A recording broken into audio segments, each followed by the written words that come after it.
Bersyukur, Alhamdulillah akhirnya pada malam hari ini Allah izinkan kita untuk bertemu kembali ya.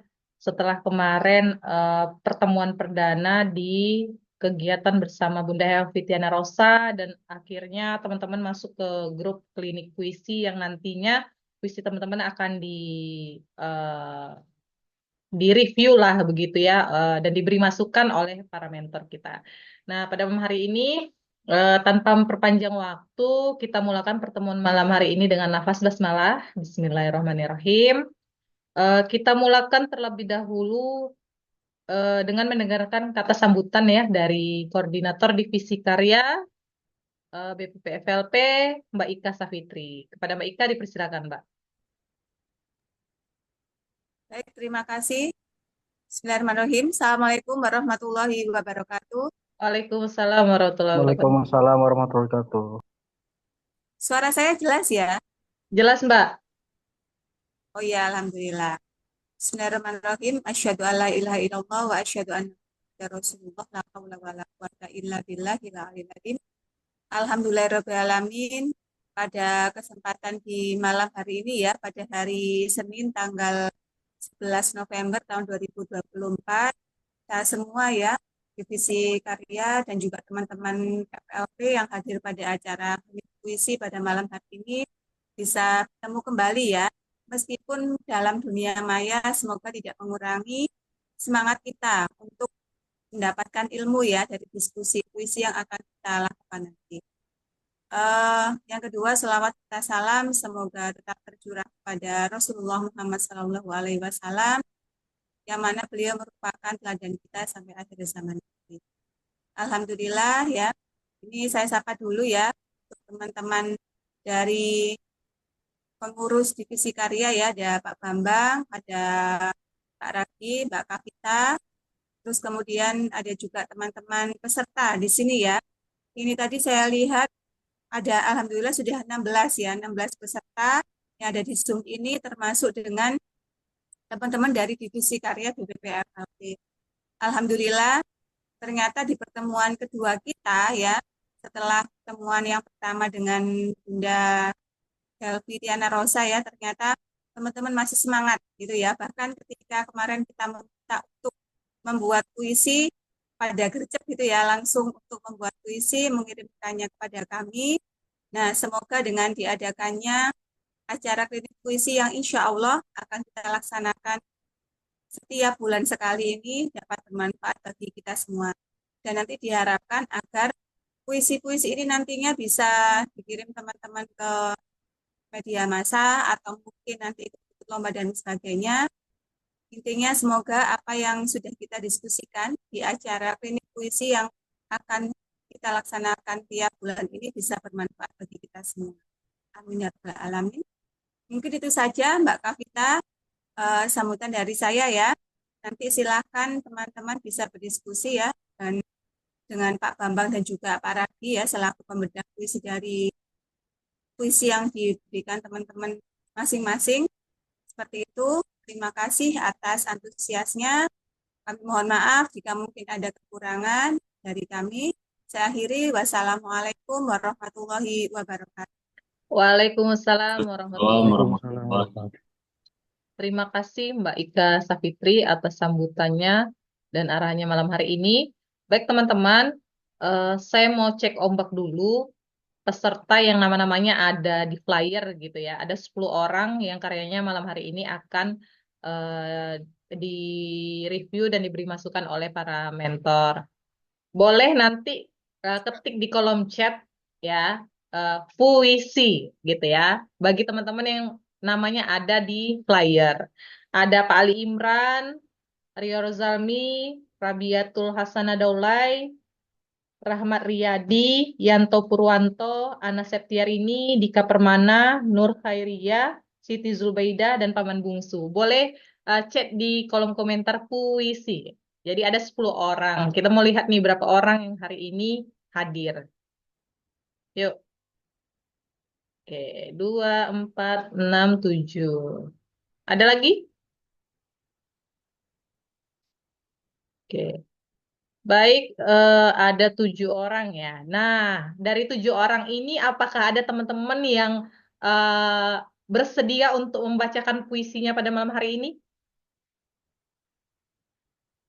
Ya, oke. Boleh nih, yang mau membacakan puisinya malam hari ini. Barangkali dengan membacakan puisi nanti ada masukan atau saran-saran baru dari para mentornya. Oke, silakan Kak Rabiatul Adawiyah. Kalau bisa teman-teman juga on cam ya, kameranya dibuka. Nanti kalau misalnya ada kegiatan lain ditutup lagi juga nggak apa-apa. Silakan Kak.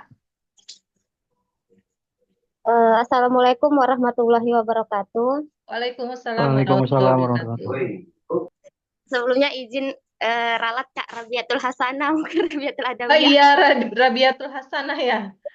Ya, oke, siap-siap. Ya, sebelumnya Oh, di perkenalkan, layarnya bener kok. lahirnya benar. Iya, oke. Saya Rabiatul Hasanah, sekarang dari FLP Batam, tapi kebetulan kemarin pernah di FLP Pekanbaru, jadi NRA-nya masih tercantum di FLP Pekanbaru. Langsung saja saya baca puisi yang kemarin saya kirim ke form kemarin ya. Tenggelam, lesap, dan membeku. Celotehan kepada Riz. Riz, aku tenggelam dalam genangan yang kau ciptakan untuk mengumpulkan kenangan-kenanganmu. Aku dipaksa bertahan dalam gigil demi rindu yang tergeletak di bibir pantai. Lalu kebasahan menyimpan seluruh puisi yang membaca percakapan kita. Di sini, sebelum atau sesudah diksi-diksi bersatu, mungkin penyair amatir ini telah kehabisan gairah untuk menjalin kerjasama dengan keabsahan waktu yang tak kunjung merimbun. Entah kali yang keberapa kau menjenguk jiwaku yang masih terombang-ambing di kesunyian, dari tepi ke tepi, kau tatap kekasih yang tak sempat disunting ke daratan. Kukira tanganmu akan terulur menarik aku yang hampir membeku. Namun kau malah lesap di balik batu berlumut. Riz, jika di balik batu kau mendengar sayup rina yang jatuh satu persatu, percayalah, itu adalah buliran bening yang mulai tanggal dari mata jahirku, menangisi takdir yang tak memiliki tempat peraduan lagi. Aku ingin pulang ke tempat syahdu Muris, menunggu senja untuk tenggelam, dan kau mengeratkan pelukan, agar aku hangat sepanjang malam. Batam, 25 Maret 2024. Sekian aja. Oke, terima kasih Kak. Nah, ada satu lagi nih ya, satu lagi aja. Kak Nur Khairia, silakan Kak. Iya. Assalamualaikum warahmatullahi wabarakatuh. Waalaikumsalam warahmatullahi wabarakatuh. Izinkan saya membacakan puisi saya ya, Pak. Menelusuri lorong makna imajinasi. Nur Khairiyah. Terbesit dalam sempitnya ruang angan, kau terdengar seperti jelmaan hayal. Ternyata bukan. Berusaha menerka lagi, menyamakanmu dengan sebuah fantasi. Ternyata aku salah pengertian lagi. Aku tak menyerah mencari. Ku tebak dengan rasa percaya diri bahwa kau kuserupakan dengan sekedar ilusi atau karangan yang terlepas jauh dari pijakan makna, pengetahuan, ilmu, dan wawasan. Lagi-lagi aku salah mengenalimu lagi. Apakah aku menyerah mencari tahu tentangmu? Oh, tidak. Ku telusuri lagi. lagi dan lagi. Hingga akhirnya aku tahu sedikit tentangmu. Sejauh yang aku tahu, kau tampak seperti dunia permisalan di alam pemikiran. Terlahir dari fondasi realitas yang kokoh, berlandas luasnya pengetahuan yang menyatu terkait dalam perjalanan berpikir. Kau mampu membuatku menemu, tergambar, dan meramu penemuan baru di ranah pengetahuan. Kata seorang guru, kau ibarat alam luas yang berada di bawah kendali, merupakan pengantar diri untuk memahami semesta secara utuh. Jika kau mati, mungkin akan menyempit ruang gerak pikirku, hingga tak mampu menjangkau pesan tersirat sekitar. Jika kau hidup, kau membantu daya nalar untuk menangkap makna tersirat dunia, sastra, budaya, dan segala yang mungkin hanya terlintas. Mungkin baru itu yang ku tahu tentangmu.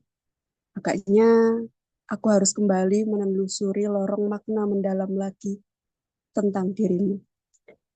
Sekian, terima kasih. Oke, terima kasih Kak Nur Khairia atas pembacaan puisinya. Berarti ini dua orang yang boleh di review pertama kali nih Bang Ragdi, karena udah on cam ya, dan udah standby untuk mendengarkan review dari para mentor kita.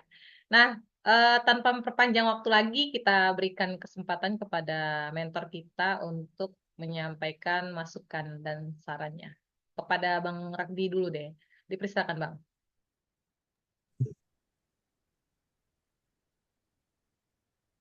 Baik, terima kasih Mbak Kavita. Assalamualaikum warahmatullahi wabarakatuh. Waalaikumsalam Waalaikumsalam warahmatullahi warahmatullahi wabarakatuh. wabarakatuh. Ya, Alhamdulillah Rabbil Alamin. Eh, Bersyukur kita bisa malam ini bertemu di Zoom dalam kegiatan klinik puisi yang diselenggarakan oleh Divisi Karya Forum Lingkar Pena. Salam beserta salam untuk Nabi besar Muhammad Sallallahu Alaihi Wasallam.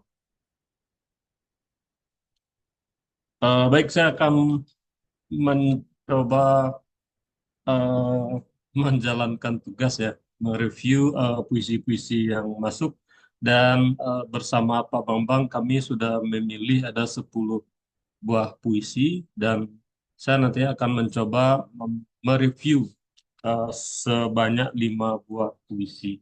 Salah satunya puisi dari eh, Mbak Raudah tadi ya, Raudah yang dari Batam. Ya, sebelumnya mungkin disclaimer-nya ini adalah pembacaan subjektif dan juga respon saya secara pribadi terhadap puisi-puisi dari kawan-kawan semuanya. Eh, Sebenarnya tidak terlalu teoritis, lebih ke apa yang saya rasakan ketika mendapatkan ataupun membaca puisi-puisi dari teman-teman semuanya. Dan 5 buah puisi yang saya pilih untuk saya bahas malam ini eh, ternyata ada benang merahnya. Eh, s- Nuansanya sama persis dengan gaya dari Mbak Raudah membaca puisi tadi. Sebelum kita masuk ke 5 puisi yang akan dibahas, sedikit saya singgung tentang puisi. Eh, Ya, ini sudah sempat juga saya sampaikan ketika pertemuan di Liksi Tera khusus Sumatera. Puisi dapat mengantarkan kita ke suatu tempat yang baru yang belum pernah kita lalui. Suasana hati yang baru dengan perasaan yang baru sesuai dengan imajinasi kita. Saya yakin ketika teman-teman mendengarkan 2 puisi tadi, baik puisi dari Mbak Raudah, kemudian puisi dari Mbak Nur, pasti merasakan sesuatu. Seperti misalnya ketika puisi Mbak Raudah tadi, eh, bagaimana perasaan kehilangan itu akan terasa bagi kita ketika membaca ataupun mendengarkannya. Kemudian puisi dapat memberikan tambahan kosakata yang baru serta pengetahuan yang baru.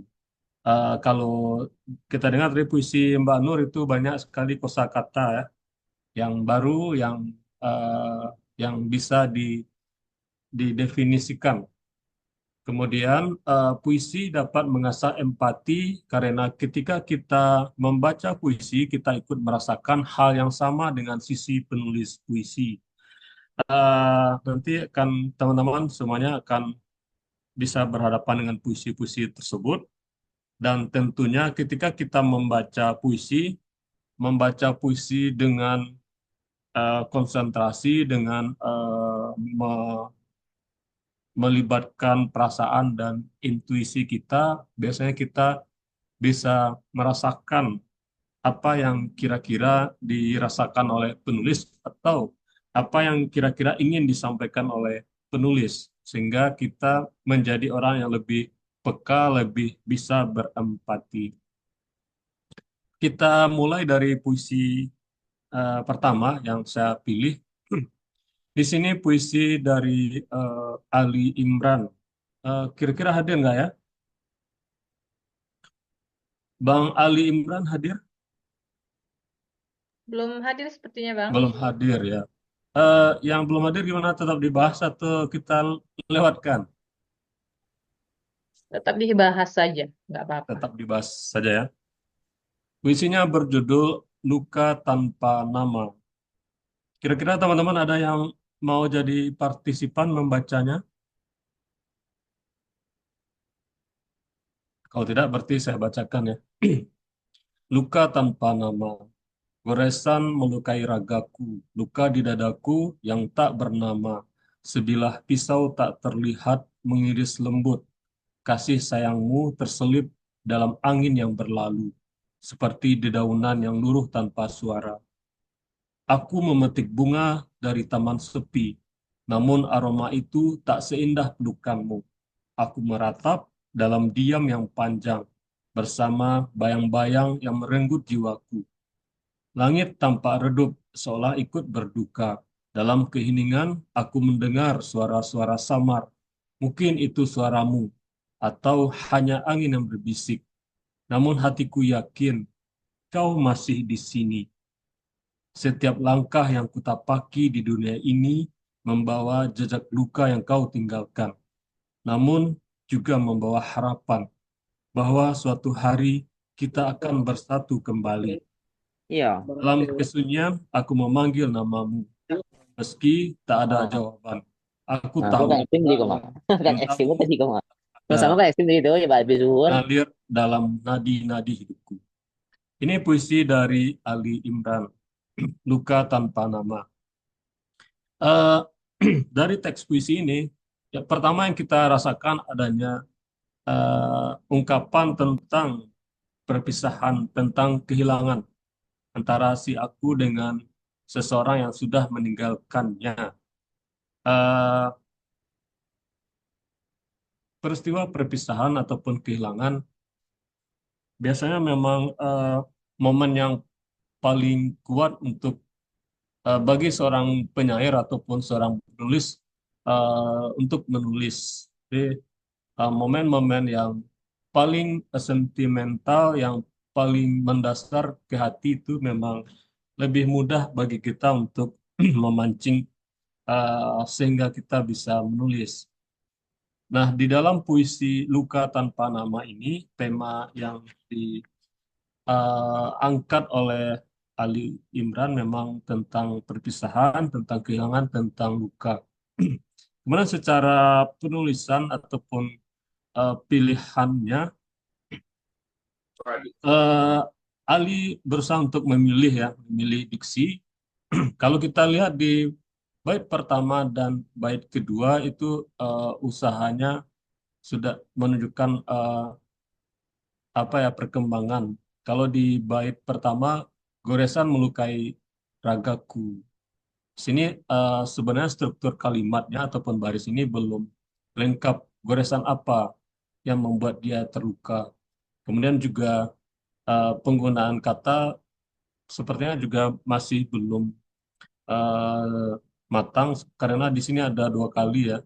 Goresan melukai ragaku, luka di dadaku yang tak bernama. Namun sesuatu di bait pertama itu menemukan bentuk yang lebih eh, baik di bait-bait berikutnya, dan kita bisa menemukan perkembangan batin yang diungkapkan oleh penyair dalam puisi. Bagaimana pada tahap awal ini suasananya adalah kehilangan, kemudian di bait-bait berikutnya itu sepertinya si aku lirik di dalam puisi ini sudah bisa berdamai dengan apa yang dialaminya. Kita lihat di bait ketiga misalnya, langit tanpa redup seolah ikut berduka, dalam keheningan aku mendengar suara-suara samar. Eh, Apabila orang menulis puisi itu biasanya sering tidak ada hubungan antara baris satu dengan baris-baris berikutnya. Namun Ali bisa menunjukkan keutuhan ataupun keterpaduan antara baris-baris dalam bait. Jadi menurut saya ini adalah sebuah eh, bentuk puisi yang sebenarnya sudah apa ya, artinya prosesnya sudah cukup baik sehingga penyair tidak langsung puas dengan puisinya. Jadi kalau saya melihat kepada teks ini, saya meyakini bahwa Ali sudah melakukan penyuntingan, dan ini adalah eh, hasil final dari proses beliau dalam menulis. Jadi kita mungkin bisa konfirmasi juga kepada Ali Imran, bagaimana beliau proses kreatifnya dalam menciptakan puisi Luka Tanpa Nama ini. Dan hal yang paling mengesankan bagi saya dari puisi ini adalah bagaimana penulisnya bisa dari emosi, dia menuliskan secara emosional, kemudian menuangkan emosinya, meluapkan, melampiaskan emosi tentang kehilangan tersebut, namun tetap dengan kesadaran. Ini sama seperti yang disampaikan oleh Sapardi Djoko Damono, bahwa dalam menulis itu kita perlu berjarak. Dan saya pikir Ali sudah sampai pada tahap itu ketika menulis puisi ini. Jadi kita lihat pada bait terakhir misalnya. Dalam kesunyian aku memanggil namamu, meski tak ada jawaban. Aku tahu cintamu tetap ada, mengalir dalam nadi-nadi hidupku. Bagaimana kehilangan itu ditanggapi secara positif. Jadi saya melihat di sini puisi ini berhasil uh, apa ya, mengkonkretkan apa yang dipesankan. Bagaimana kita tidak boleh bersedih yang berlebihan, bagaimana kita lebih bijak dalam hal menghadapi musibah. Jadi uh, Luka Tanpa Nama ini berhasil memadukan antara emosi dengan hikmah. Menurut saya seperti itu. Nah, ini yang saya singgung tadi tentang hubungan antara struktur di dalam baris, kemudian antar baris. Jadi ada koherensi dan ada kohesi. Jadi bagaimana seorang penyair, meskipun menulis puisi itu bebas, kita bisa saja membuat rangkaian kata sesuka hati kita, namun tetap kita perlu memperhatikan koherensi. Koherensi itu adalah adanya hubungan makna di dalam rangkaian kata ataupun struktur yang kita gunakan dalam puisi kita. Kemudian juga ada kohesi, yaitu keserasian bentuk antar struktur dari rangkaian kata sehingga padu. Nah, kembali ke puisi Ali ini, kita bisa melihat bagaimana antar baris di dalam baitnya sangat eh, terikat, kemudian juga menunjukkan kesatuan dan kepaduan, dan juga bait demi baitnya juga sangat rapi, dan ini menurut saya sudah menunjukkan bagaimana seorang penulis memperhatikan koherensi dan kohesi dalam teks puisi. Mudah-mudahan saja Aldi nantinya bisa bergabung dengan kita. Nah, itu puisi pertama. Kita lanjutkan ke puisi kedua. Puisi yang sudah dibaca oleh Mbak Rabiatul Hasanah tadi. Ketika membaca puisi ini, eh, saya tidak tahu ya, apakah memang ada hubungannya atau tidak Saya teringat kepada peristiwa beberapa waktu yang lalu, cukup menjadi menyedot perhatian kita di Indonesia tentang tenggelamnya ataupun hanyutnya seorang anak dari public figure di Indonesia. Nah, puisi ini kayaknya tidak perlu saya baca lagi ya, karena tadi sudah dibacakan oleh Mbak Rabiah. Nih, puisinya Tenggelam, Lesap, dan Membeku. Puisi ini yang paling terasa bagi saya ini adalah seperti sebuah suara hati ya, ungkapan suara hati yang paling dalam. Jadi memang seperti lahir dari bagian terdalam kalbu dan sepertinya berangkat dari sebuah peristiwa yang nyata ataupun baik itu peristiwa yang benar-benar dialami oleh penyairnya, penulisnya, atau hanya sebagai sebuah respon dari sebuah peristiwa lain ataupun sebuah peristiwa faktual. Jadi penyair meresponsnya. Karena seperti yang saya singgung tadi bahwa seorang penulis ataupun ketika kita berhubungan dengan karya sastra itu yang kita eh, yang menjadi sasarannya adalah hati. Jadi bagaimana kita bisa berempati terhadap orang lain, terhadap kehidupan. Nah, puisi ini menunjukkan hal itu. Jadi beberapa puisi yang saya review malam ini itu dominannya bertema tentang perpisahan dan kehilangan. Tadi puisi pertamanya seperti itu, Luka Tanpa Nama dari Ali Imran, dan puisi sekarang juga yang ditulis oleh Rabiatul Hasanah juga bertema tentang perpisahan dan kehilangan. Eh, Pilihan katanya juga sangat bagus. Eh, kita lihat di sini ada beberapa diksi yang menarik, misalnya.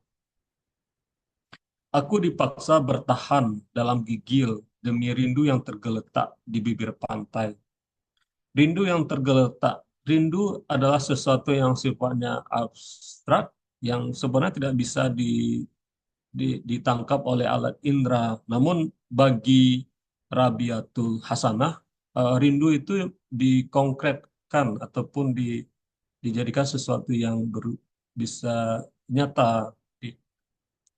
Rindu yang tergeletak di bibir pantai. Nah, ini bisa saja janggal atau tidak logis, tetapi nantinya ketika kita baca baris-baris berikutnya, kita akan menemukan kenapa penulis menggunakan pilihan kata ini. Kemudian di bait kedua kita temukan lagi diksi ataupun metafora yang tidak biasa. Di sini, sebelum atau sesudah diksi-diksi bersatu, mungkin penyair amatir ini telah kehabisan gairah untuk menjalin kerjasama dengan keabsahan waktu yang tak kunjung merimbun. Nah, nantinya kita bisa cermati, eh, ada puisi-puisi yang ketika dibaca dengan suara yang lebih keras ataupun dengan intonasi yang bagus, itu menjadi sangat menarik. Tetapi ketika kita baca dengan perlahan, atau dibaca dalam hati, kita akan jadi bertanya-tanya, ini maksudnya apa? Apakah ini benar-benar sebuah struktur yang punya makna atau penyairnya yang sedang apa ya, seperti sedang bermain-main atau gaya-gayaan. Nanti penyair bisa eh, memikirkan lagi apakah memang eh, ini sesuatu yang sudah matang atau pilihan kata yang masih bisa dibongkar lagi, disubstitusi lagi, dipilih apa mana yang lebih tepat. Kalau sekiranya hanya baru sampai pada tahap eksperimen yang ingin membuat teks kita seperti terkesan spektakuler, tetapi tidak eh, harmonis, ya mungkin perlu dipilih kata atau diksi yang lain. Namun di bait yang keempat, satu, dua, tiga, empat ya, yang keempat. Di sini Raudah juga kembali ya bisa eh, mengungkapkan dan bagaimana dia membangun imaji tentang eh, kehilangan tersebut. Riz, jika di balik batu kau mendengar sayup rina yang jatuh satu persatu, percayalah itu adalah buliran bening yang mulai tanggal dari mata zahirku, menangisi takdir yang tak memiliki tempat peraduan lagi. Kita dibawa ke, kalau secara visual pasti kita akan terbayang sebuah batu, kemudian ada suara-suara air jatuh, dan di sini air jatuhnya bukan air jatuh dari rembesan air dari tebing ataupun air terjun, tetapi itu adalah audio ataupun suara jatuhnya air mata si aku. Nah, tadi ada pantai, ada genangan, kemudian batu. Ini juga ada laut, ada daratan. Nah, saya membayangkan dari puisi ini sebenarnya ada sebuah peristiwa, ada cerita, ada narasinya, eh, dan kehebatan dari seorang eh, penulis ini, dia bisa menyembunyikan hal itu dari di bait-baitnya. Jadi sekarang mungkin kita sudah sering membaca ataupun menemukan puisi-puisi yang bersifat naratif, dan puisi dari Raudah ini saya pikir juga seperti itu di puisi naratif yang di samping dia mengungkapkan perasaan, ada eh, ungkapan perasaan itu, ini juga dia sedang menceritakan sebuah peristiwa yang dialami oleh beberapa tokoh ataupun eh, ada alur cerita yang ada di yang sedang diungkapkan. Ini tidak hanya semata-mata tentang kehilangan, tetapi bagaimana kehilangan itu, proses kehilangan itu juga diceritakan secara perlahan-lahan dari bait pertama sampai bait terakhir.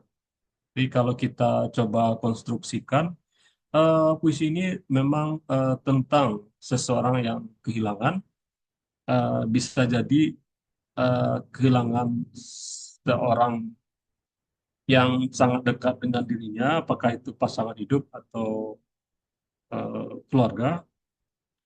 Yang jelas di sini ada sebuah eh, diksi tadi yang menunjukkan ini di yang bait ketiga. Entah kali yang keberapa kau menjenguk jiwaku yang masih terombang-ambing di kesunyian dari tepi ke tepi. Kau tetap kekasih yang tak sempat disunting ke daratan.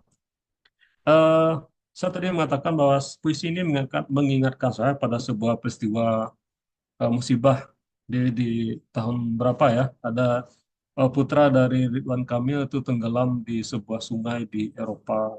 Di, ya, memang puisi ini bukan tentang itu, tetapi puisi ini jadi mengingatkan saya bahwa eh, ya pada korban-korban kecelakaan, terutama yang hanyut karena peristiwa-peristiwa seperti ini sering juga kita alami. Dan bagi kita sebagai penulis, kita eh, bisa menulis dari pengalaman kita yang mengalami kehilangan tersebut, dan bisa juga kita mengambil inspirasi dari peristiwa-peristiwa tragis yang mungkin kita baca ataupun kita saksikan di media massa. Nah, itu puisi yang kedua. Kita lanjutkan ke puisi yang ketiga. Ini dari Rio Rosalmi. Eh, Kalau tidak salah tadi Rio hadir ya. Eh, Ya Bang, hadir Bang. ya, ya silakan dibacakan.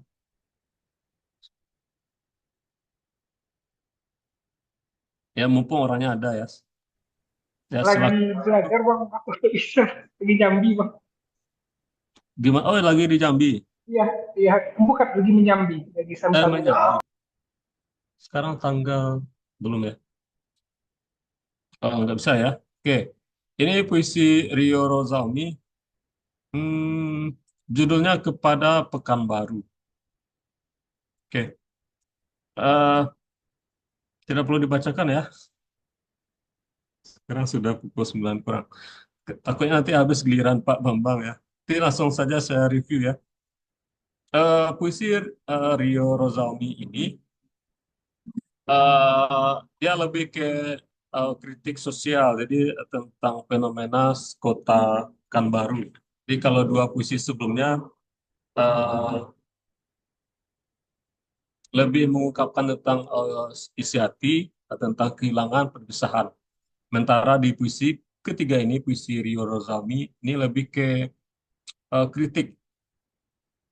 Kita lihat di bait pertama, kukutuk kau dalam debu keringat jalan, karena di balik geluh ada sesal tersimpan. Kutanya trotoar, mengapa kau menganga? Kutanya garis putih di tengah, sejak kapan kau terluka? Mereka diam. Ya mungkin bisa dibaca lebih bagus ya. Eh, Puisi ini memang berisi tentang kritik sosial, tentang fenomena kondisi masyarakat ataupun lingkungan di Pekanbaru. Kita bisa lihat di sini ada beberapa diksi yang sifatnya aktual sekali, yaitu trotoar menganga, ada aspal menganga, kemudian juga ada gorong-gorong, ada drainase, eh, seperti itu. Dan ada slogan yang sangat apa ya terkenal, yaitu Pekanbaru Kota Bertuah. Nah, ini juga sangat faktual.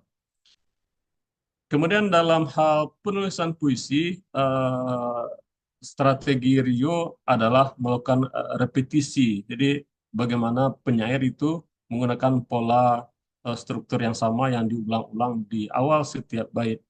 Kukutuk kau dalam debu keringat, kukutuk kau dalam tiap genangan, kukutuk kau dalam tetesan hujan, kukutuk kau dalam sumpah darah. Jadi ini strategi literer yang digunakan oleh Rio Rosalmi, menggunakan repetisi supaya puisinya menjadi menarik. Kemudian meskipun ini bukanlah puisi yang membuat hati kita menjadi teriris-iris ya, ini lebih ke sindiran ataupun satir eh, kepada kotanya. Dan ini terakhir itu di bait paling puncaknya itu di bait 1, 2, 3, 4, di bait keempat. Kukutuk kau dalam sumpah darah, karena kau nyawa taruhannya. Kini kepada siapa aku akan bertanya, Pekanbaru, kota bertuah atau berkuah? Nah, ini menunjukkan bagaimana Rio Rosalmi yang diutamakannya dalam menyampaikan pesan. Di pesan kuncinya ada di baris terakhir, yaitu eh, Pekanbaru kota bertuah atau berkuah. Berkuah di sini bisa diartikan banjir ya.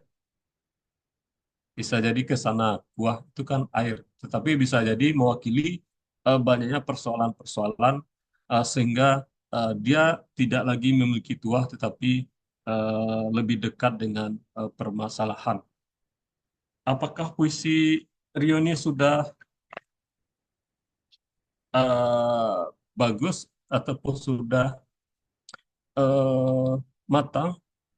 Ya, eh, kita bisa baca baris per baris. Eh, Dari segi gagasannya sangat kuat untuk mengkritik kondisi, karena ini juga diharapkan masyarakat ataupun yang diharapkan orang dari seorang penulis adalah bagaimana penulis bisa melakukan perubahan ataupun dengan karyanya memicu terjadinya perubahan sosial ataupun bisa membuat pengambil kebijakan melakukan perubahan untuk memperbaiki keadaan. Namun, eh, sebagai puisi, tentunya kita tetap perlu memperhatikan penggunaan diksi-diksi dan metafora. Jadi, menurut saya, puisi Rio ini masih bisa disunting lagi dan dibuat lebih matang. Dia mengandung kritik sosial ataupun gagasan-gagasan, namun tetap eh, menarik untuk dibaca. Di Indonesia, salah satu penyair yang sangat terkenal dengan kritik sosialnya adalah W.S. Rendra. Nah, di sini ada puisinya, yaitu Saja Orang Lapar. Nanti bisa dibaca dan kita bandingkan dengan puisi Rio tadi. Sekilas saja. Saja orang lapar. Kelaparan adalah burung gagak yang licik dan hitam. Jutaan burung-burung gagak bagai awan yang hitam.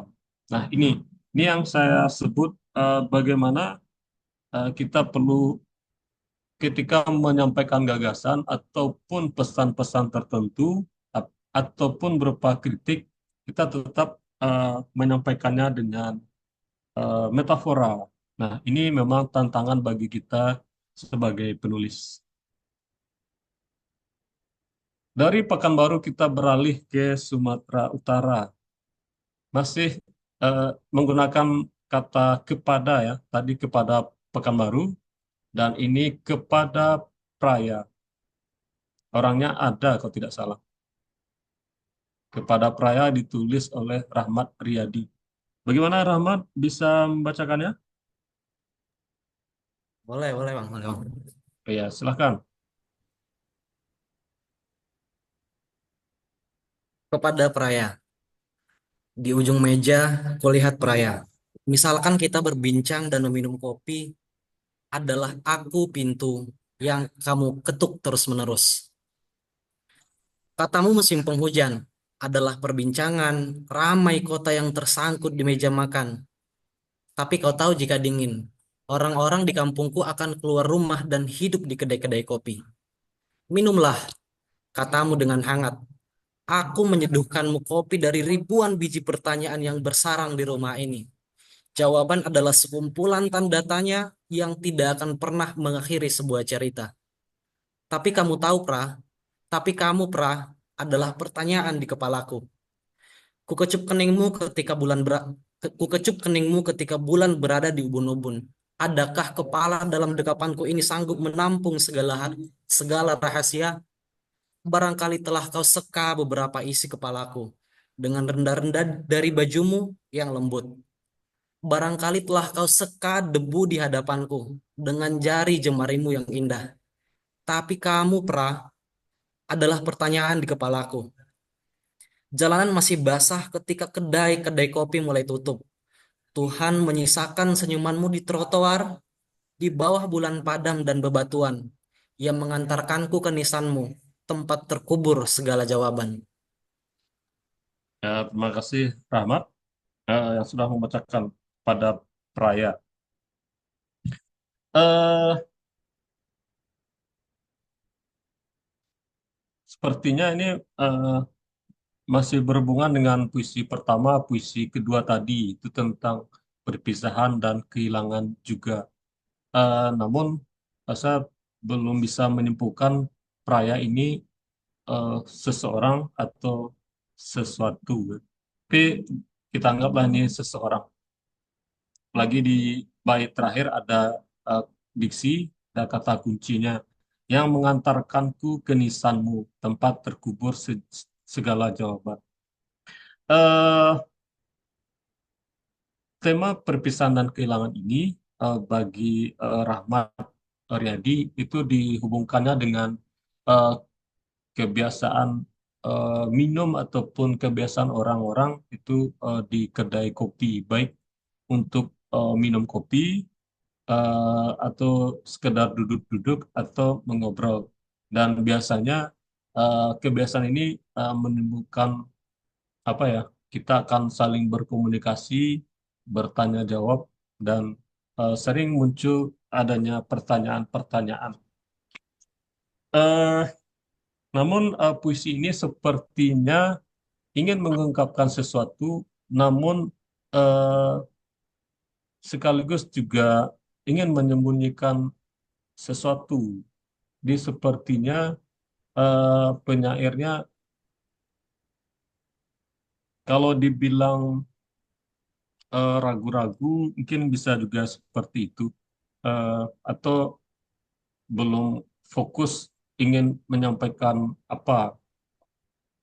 Eh, Kita bisa lihat di sini ini memadukan antara ingatan tentang peristiwa yang sudah lama dengan eh, kondisi hari aktualnya atau hari ininya.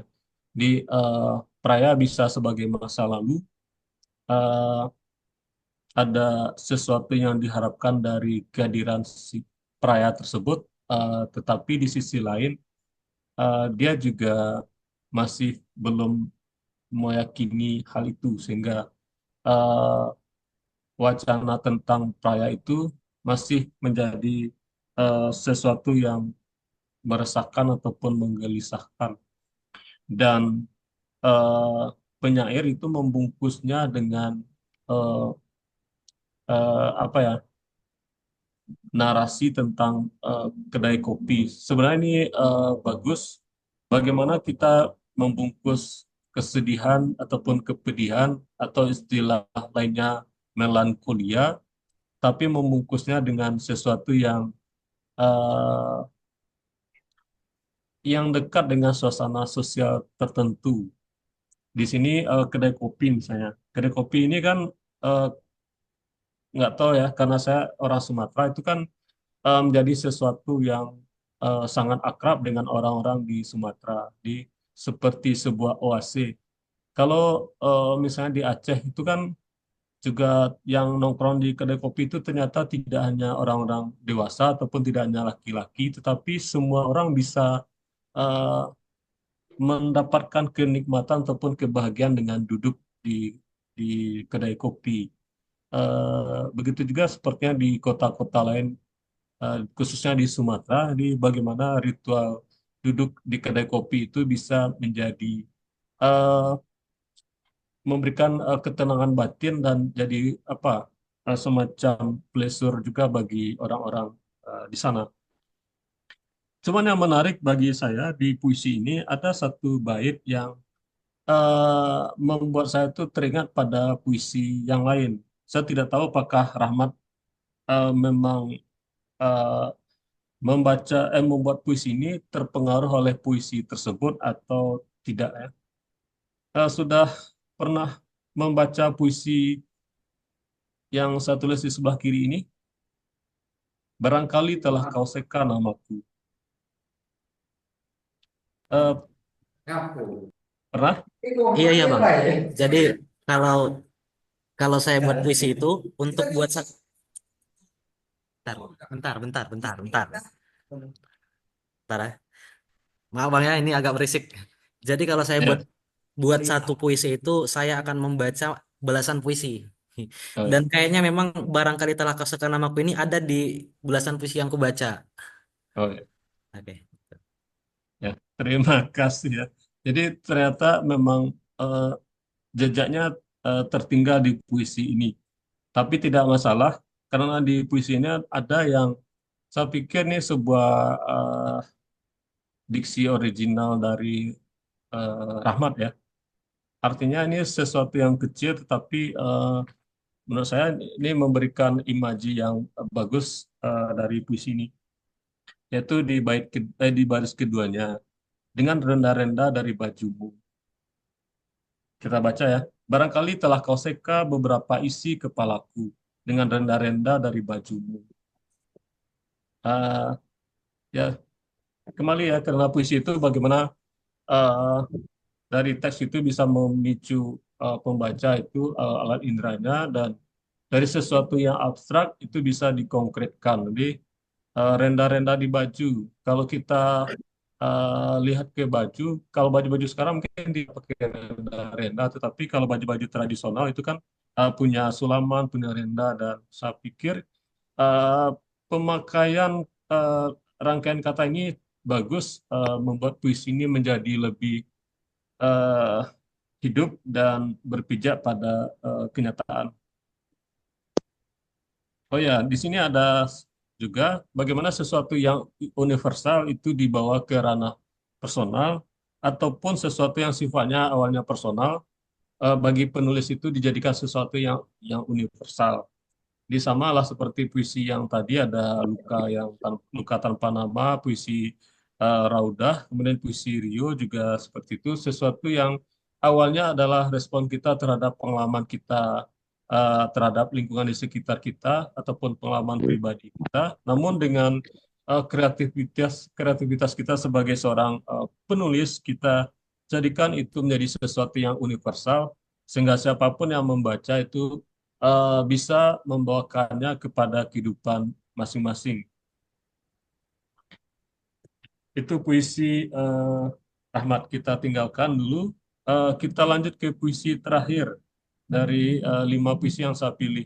Tadi kalau tidak salah juga hadir ya, Yanto. Yanto bisa membacakan? Mas Yanto atau Kang Yanto ini?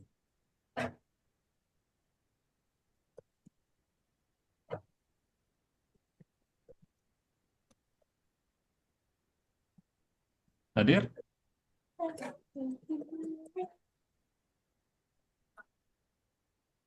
Oh ya, kalau tidak bersedia berarti kita coba baca saja ya.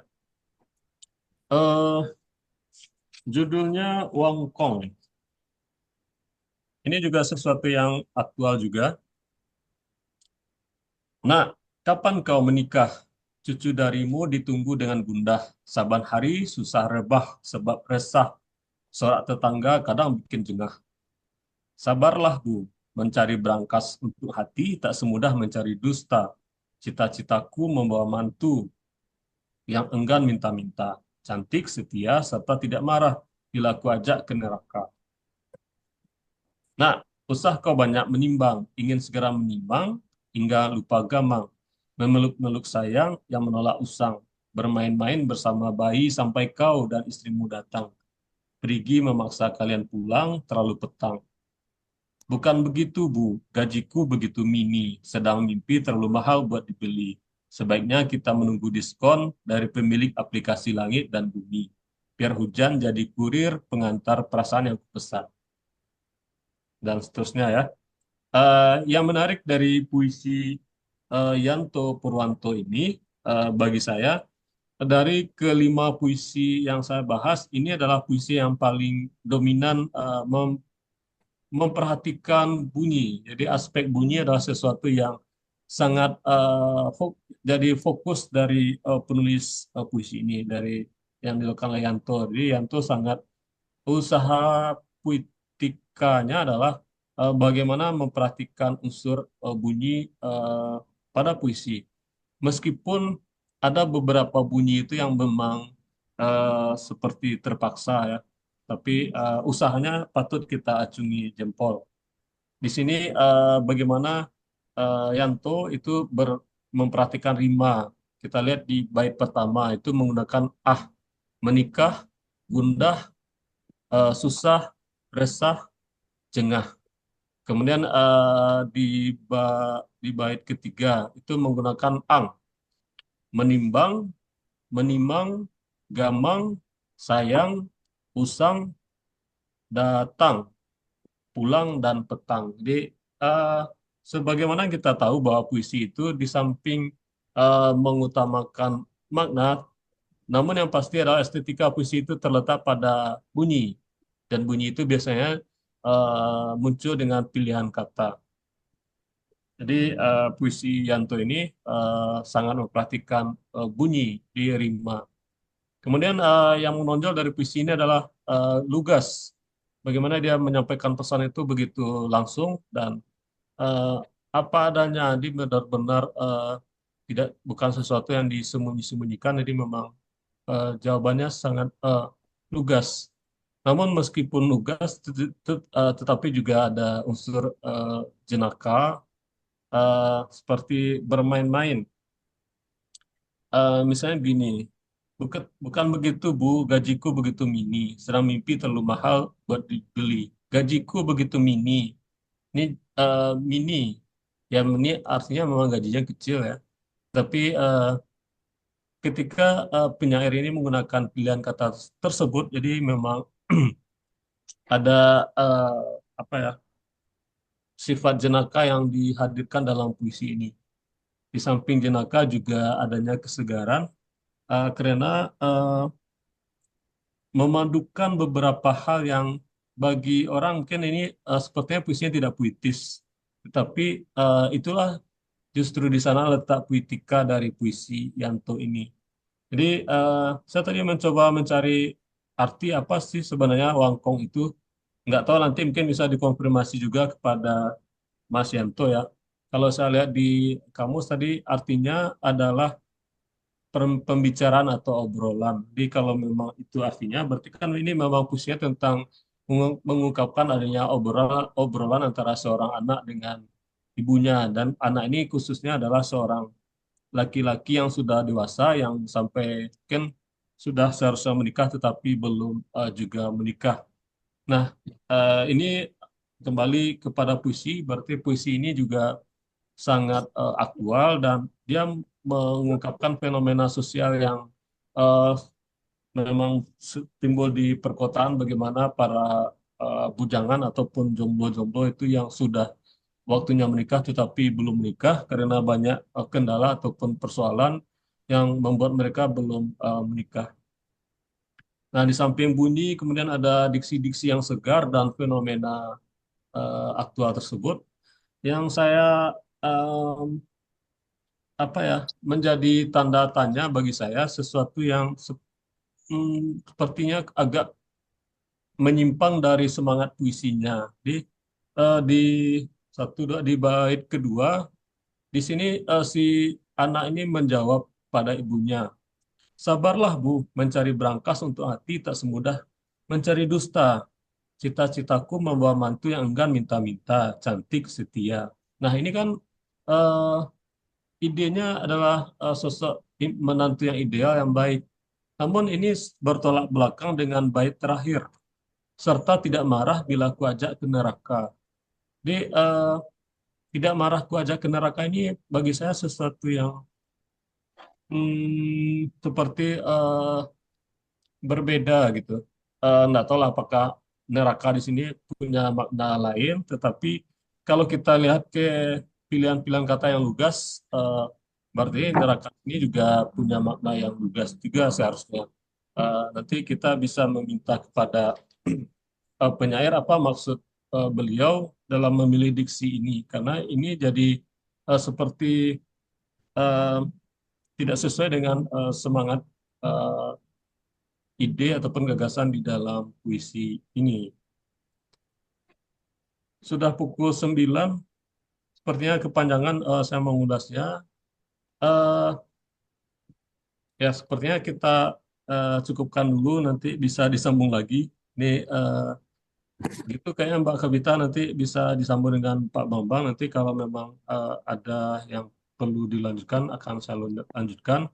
Eh, Demikian tentang 5 puisi yang coba saya review.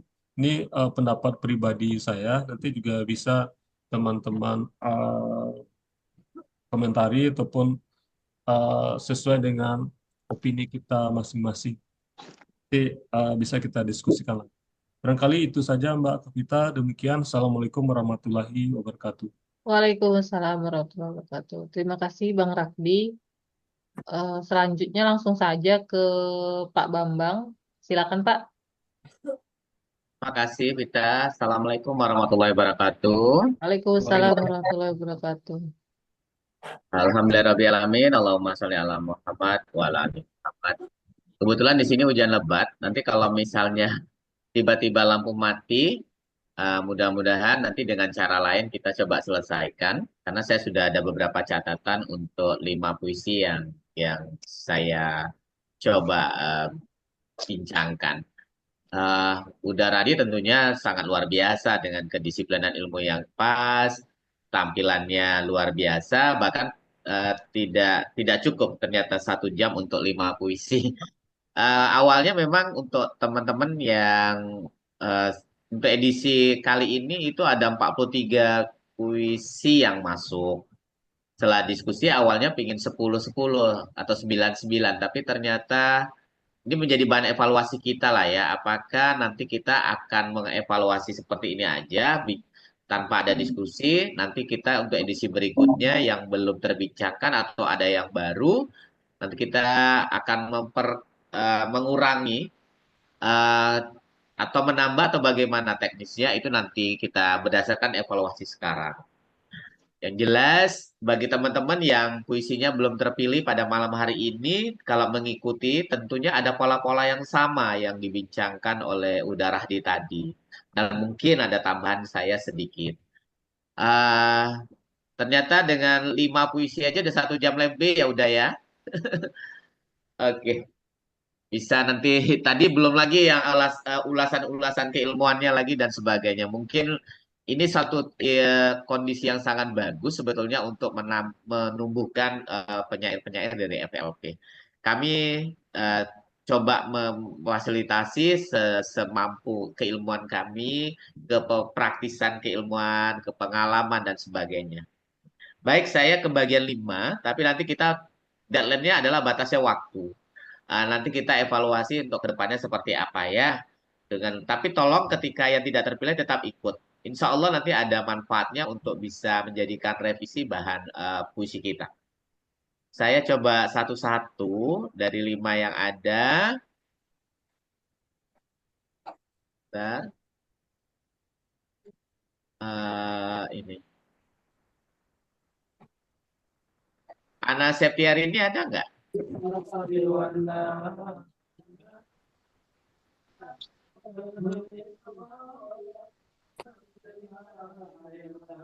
Ana Septiar ini ada? Nggak hadir kayaknya, Pak. Nggak hadir ya? Oke, sebentar. Sebelah mana ini? Oke. Nggak pakai ini kok. Bahan Bisa dimatikan dulu karena di sini hujan. Baik, untuk puisi nama pena dia ya, Ana Septiarini, ini dari Lombap. Lombap ini di Pulau Bintan ternyata ya. Judulnya Lara Sang Dayita. Kita baca sedikit ya. Atmaku masih di sini membawa teguh, menyatu bersama raga yang kian rimpuh. Rasaku hirap bersama masa entah kemana rimbanya. Mati membeku, patah serpihannya dalam semongka percaya. Bagai rahara setia lewatkan usia bertahun lamanya. Tergamang menatap mangata yang kirana. Seolah bertanya mengapa takdir begitu rodra. Terdayuh meratapi bertemankan sarayu risak sepinya. Biarlah sadra pada ketetapan Sang Maha Kuasa. Relakan Dayita pergi, dahului tinggalkan Buana. Membacang lara yang mengukung daksa, kembali recaka, lanjutkan hidup meski tanpanya. Saya ada coba sedikit beri catatan begini. Puisi ini indah, namun pesan tidak sampai karena setiap baris dipaksakan diksi arkaik. Apa memang menulis puisi itu biar kelihatan indah harus ada arkaik yang setiap baris itu harus arkaik. Justru keindahan itu hanya pada sebuah ucapan sehingga orang ini puisinya tentang apa kita tidak dapat gitu kan. Semua setiap baris ada diusahakan mungkin penyairnya punya cara tersendiri tapi indah menjadi tidak sampai pesannya apa atma rimpu dia mungkin berusaha mengambil dari kamus ya memang ada yang menyarankan kalau menulis puisi yang indah cari di kamus bahasa Indonesia itu cari arkaik tapi dengan kebanyakan arkaik sehingga pesan dari puisi ini tidak sampai kita harus cari rahara kita harus cari mangata kirana rodra sadra dayita mengapa harus setiap baris mengapa harus ketika eh, bisa untuk lebih sederhanakan agar pesan ini sampai. Nah, seperti itu. Hingga saya coba memberikan catatan bahwa eh, penggunaan kata-kata seperti atmaku, raga, dan serpiannya menciptakan nuansa yang mendalam dan melankolis.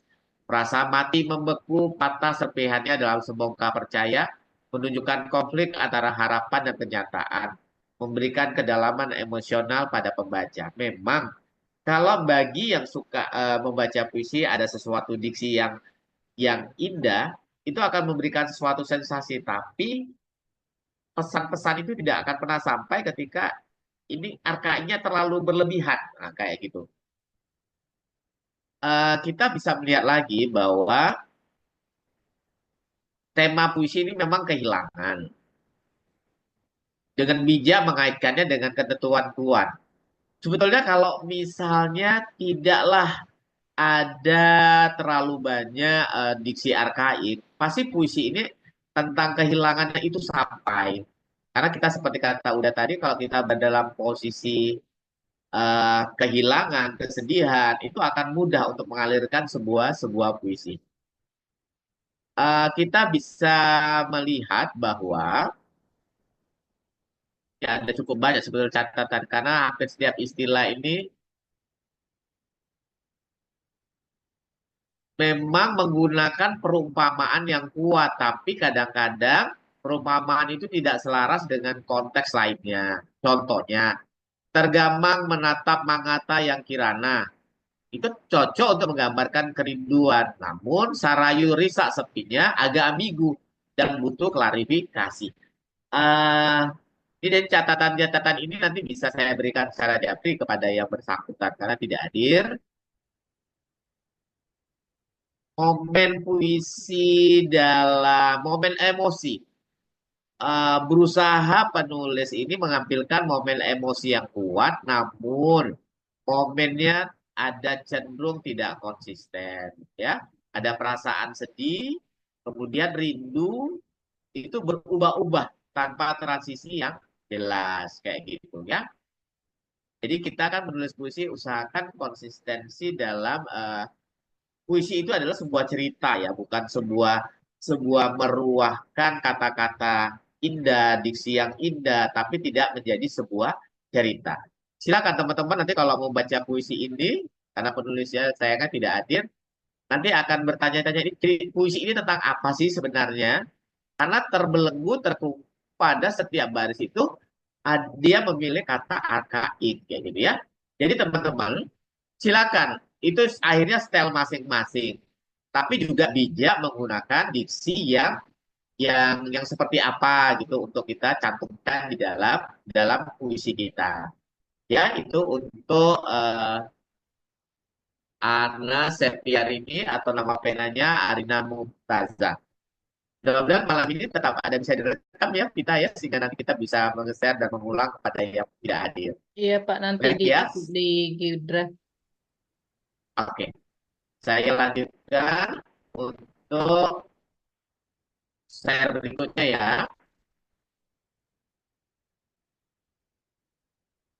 Share berikutnya. Bentar.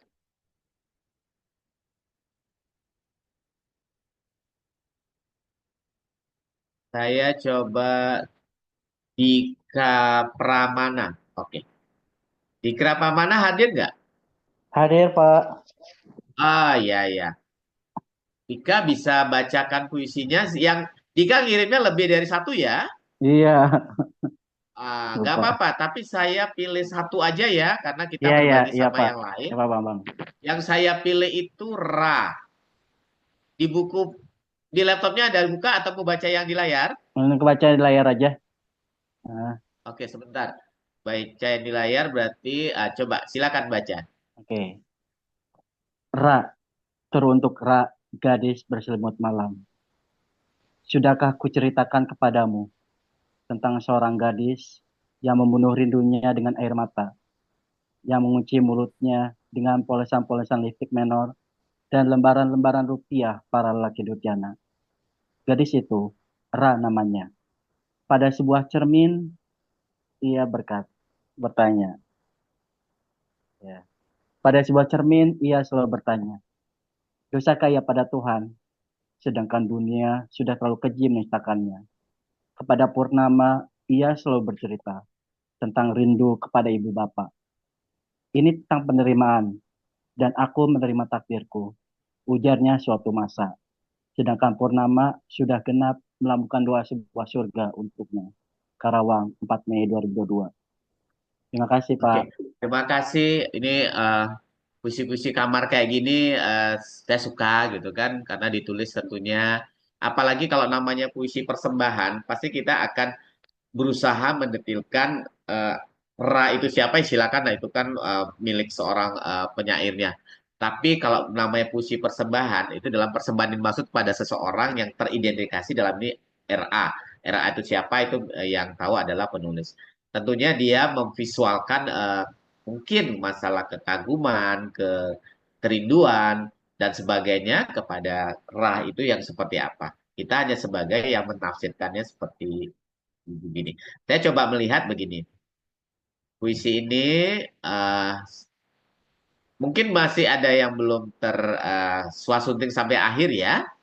Mungkin padahal ini tahun 2022 ya sehingga dikirim sehingga masih ada yang puisi ketika untuk dibincangkan tentunya harus ada proses uh, swasunting yang tepat. Nah, di sini misalnya kata dengan ya, minta sengaja atau tidak atau terlewat atau typo, saya pikir kalau typo tidak seperti ini. Saya hanya menggarisbawahi kata lipstick menor. Lipstick menor mungkin Mas Dika punya alasan tertentu ya menghasilkan kata lipstick menor. Tapi justru kalau menurut saya ini sebetulnya bisa dipilih dengan kata lain ini sehingga akan menjadi lebih lebih indah. Ini kalau dalam pilihan kata lipstick menor kalau menurut saya jadi jomplang pilihan diksinya dengan kata-kata yang lain. Mungkin itu menurut saya. Kita coba melihat puisi Rai ditujukan kepada seorang gadis bernama Ra menyuguhkan berbagai tema mendalam dan simbolisme yang kaya. Puisi ini menangkap konflik batin seorang gadis yang berjuang dengan identitas dan harapan. Melalui karakter Ra, penulis menggambarkan bagaimana tekanan sosial dan ekspektasi dapat membentuk perilaku dan perasaan individu. Ra berusaha membunuh rindunya dengan air mata, menunjukkan rasa sakit emosional yang mendalam, kehilangan atau kerinduan yang tidak terbatas. Uh, saya coba yang di bagian ini. Nih, penulis hanya sayangnya gini, penulis baru menyoroti pengalaman Ra tanpa mengembangkan konteks lebih luas tentang masyarakat atau lingkungan yang mempengaruhi karakter tersebut. Maksud saya gini, walaupun puisi ini ditunjukkan kepada individual personal, tapi jangan lupa bahwa dalam seorang yang kita tujukan itu kan ada lingkungan. Ini dalam kajian sosiologi sastra, kita harus bisa melihat bahwa dalam setiap sesuatu objek puisi kita itu ada latar belakang. Mungkin itu yang kita bisa mengembangkannya menjadi sebuah kekayaan lebih lagi ketika puisi Ra ini dikembangkan dari latar belakang seorang Ra, seperti itu. Kalau dalam bahasa lain adalah ayo dong menulis puisi jangan puisi yang egois dalam artian ditujukan kepada dia saja, pada di balik dia itu ada sesuatu. Nah, mungkin kayak seperti itu. Kemudian beberapa pilihan kata dalam puisi dapat dianggap kurang tepat. Ini menurut saya karena saya sangat terganggu dengan penggunaan istilah lipstick menor. Bisa dianggap terlalu spesifik dan mungkin tidak semua pembaca memahami konotasi yang dimaksud. Uh, Lipstick menor. Kalau udah bicara lipstick menor, pasti ada konotasi yang berbeda. Rani perempuan seperti apa dan sebagainya ya, seperti itu.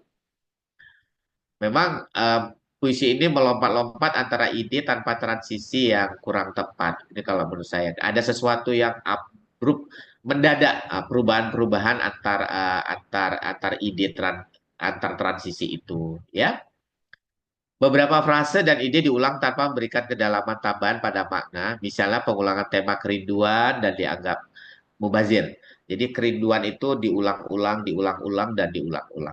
Itu dalam kajian menurut saya. Gitu ya, Mas Dika ya.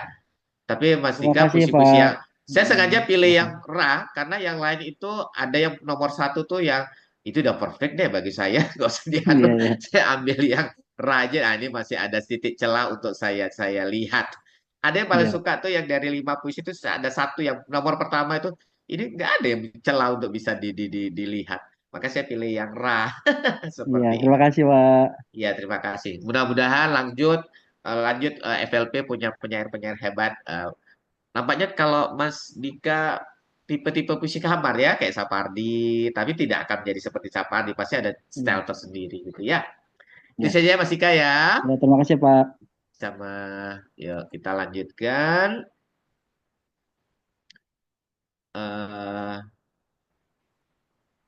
Siti Zulbeda ada nggak ya? Oh, Mbak Nur Khairia dulu lah. Mbak Nur Khairia yang tadi bacakan itu ya, puisinya ya. Iya, Pak. Ya, tadi udah dibacakan. Puisi ini judulnya Menelusuri Lorong Makna Imajinasi. Kita nggak usah bacakan lagi. Tapi memang beda ya ketika ada orang mengatakan begini, sesederhana pun apapun puisinya, ketika pembacaannya itu tepat, maka yang sederhana itu menjadi bagus. Nah, dari sisi pembacaan, puisi ini bagus karena dibacakan oleh Mbak Nur Khairia. Tapi kita melihat teksnya ya, kita lihat teksnya satu-satu. Dari judulnya Menelusuri Lorong Makna Imajinasi, kita coba lihat. Ini yang saya coba kasih catatan. Kalau menurut saya, judul Menelusuri Lorong Makna Imajinasi untuk sebuah judul puisi itu kurang puitis. Karena terlalu terang benderang. Nah, terang benderang. Dan ada sesuatu yang seharusnya kita pilih diksi untuk judul itu yang kuat kayak gitu ya, seperti itu. Jadi ini satu catatan. Kemudian di sini saya ada merah. Kok saya melihat misalnya terbesit dalam sempitnya ruang angan, kau tergambar seperti jelmaan khayal. Ini sangat sederhana sekali diksi pilihan jelmaan khayal itu kan biasa. Kemudian saya cukup terganggu dengan pengulangan-pengulangan yang tidak terstruktur. Pengulangan-pengulangan tidak terstruktur. Tadi kalau kata Udaradi, kayak ada yang puisi kepada Pekanbaru, dia memang kukutuk, kukutuk, kukutuk. Tapi ada struktur yang teratur. Tapi kalau ini ada pengulangan-pengulangan yang tanpa sengaja itu tidak teratur. Kata lagi saya melihat lagi, berusaha menerka lagi, ternyata aku salah pengertian lagi. Lagi-lagi nih, lagi-lagi aku salah mengenalimu lagi. Oh tidak, aku telusuri lagi dan lagi. Jadi pilihan menempatkan kata lagi ini menjadi satu yang mubazir kalau menurut saya. Kecuali dia dalam bentuk sebuah pola. Seperti tadi yang katakan udah Radi yang kukutuk, kukutuk, kukutuk. Tapi ada pola nah, kayak gitu ya.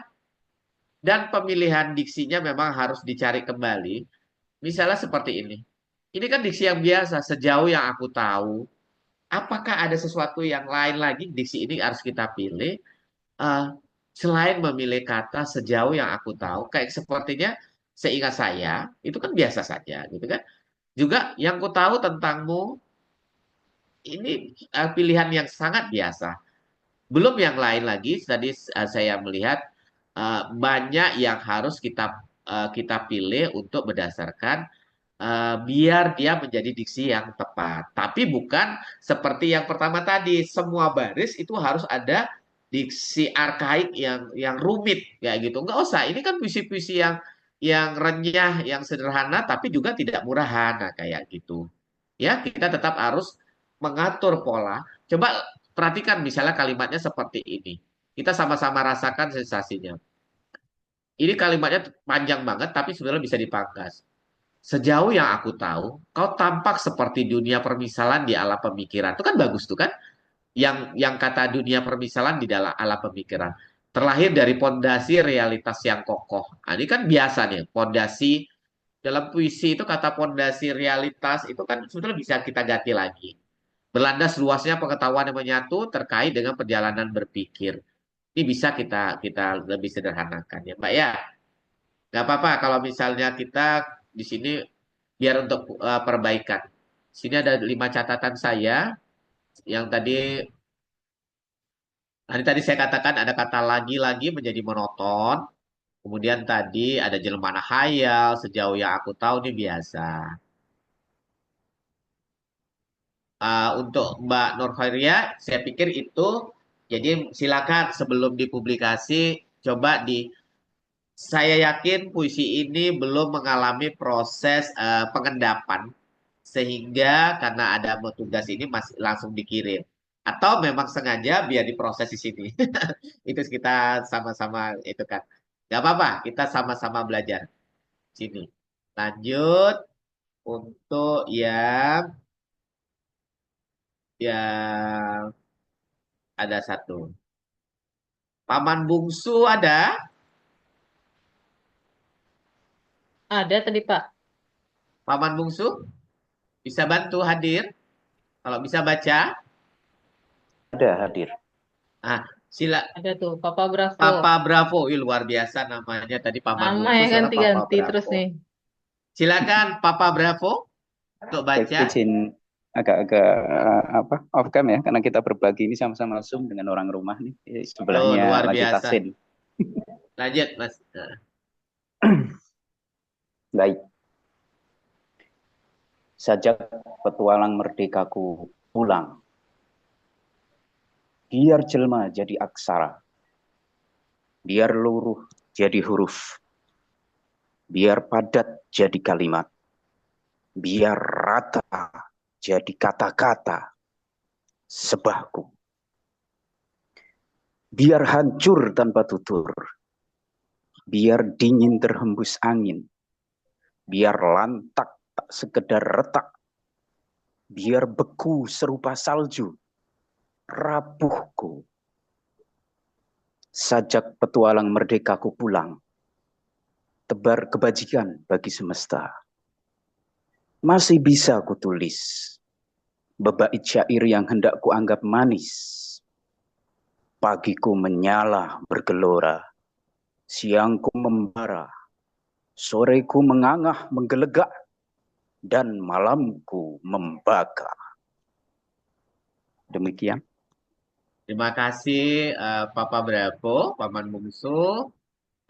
Sama-sama Pak Bambang. Pembacaannya bagus. Ini pembaca puisi handal nih. Ya. Seperti kata udah tadi, karena pembacaannya bagus, puisi ini jadi luar biasa. Karena dibacakan oleh sangat bagus. Tapi kita lihat teksnya. Teksnya begini. Apa memang ada alasan tertentu ya sehingga Paman Bungsu ini menuliskannya dengan kata pakai jadi itu JD, kemudian pakai kata dua seperti itu, sehingga kalau menurut saya terlepas dari puisi adalah menurut sebuah kebebasan, tapi secara teks ini saya maka kasih tanda tanya, ini ada makna tersembunyi atau memang mengetiknya seperti itu. Kalau mengetiknya seperti itu tentunya harus ada sebuah perubahan. Tapi Paman Bungsu pada bagian ini telah memperhatikan yang pada bagian ini. Masih bisa kutulis bebait syair yang hendak kuanggap manis. Ini kayak bunyi-bunyi seperti ini memang betul-betul dijaga hingga menjadi sangat kuat. Terkhusus pada bagian penutup, endingnya, coba perhatikan. Ini pasti kita akan merasakan sensasinya tersebut. Ya. Oke. Soreku menganga menggelegak dan malamku membakar. Kan enak kita menyaksikan sebuah puisi, tapi puisi ini sayangnya diawali dengan sesuatu yang katakanlah secara artistik sebuah puisi mengganggu. Nah, biar jelma jadi aksara, biar luruh jadi huruf, biar padat jadi kalimat, biar rata jadi kata-kata, tebah. Kan sebetulnya bagus, tapi sayangnya dalam sebuah artistik penampilannya terganggu dengan masalah ketidaktepatan dalam kepenulisan. Seperti itu ya. Kita melihat catatannya sedikit. Puisi ini menggambarkan perjalanan penulis dalam mencari identitas dan makna hidup, menunjukkan proses refleksi, pengembalian pada diri sendiri setelah mengalami berbagai pengalaman. Pendek, tapi ada sebuah tumpah ruah sebuah pengalaman yang dirasakan oleh penulis. Pilih-pilihan yang indah, jelma, luruh, rapuhku, itu menandakan sebuah proses perjuangan yang membantu imajinasi kuat untuk kita baca. Ya. Menggambarkan perasaan yang kuat pula ketika dia memilih dingin berembus angin, beberapa tanpa tutur, itu emosionalnya kita dapat sebagai pembaca. Ya. Saya coba yang bagian ini. Pilih tadi. Ya ini tadi, saya sudah coba pada bagian nomor 6.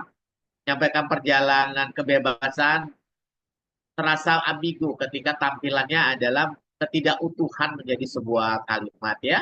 Hingga mengurangi daya tarik. Sekali lagi, bait pertama itu mengurangi daya tarik walaupun dibacakan dengan bagus, tapi apa maksudnya? Kecuali seorang penyair bisa menjelaskan dengan satu alasan mengapa menuliskannya seperti itu. Itu yang saya belum dapat ya.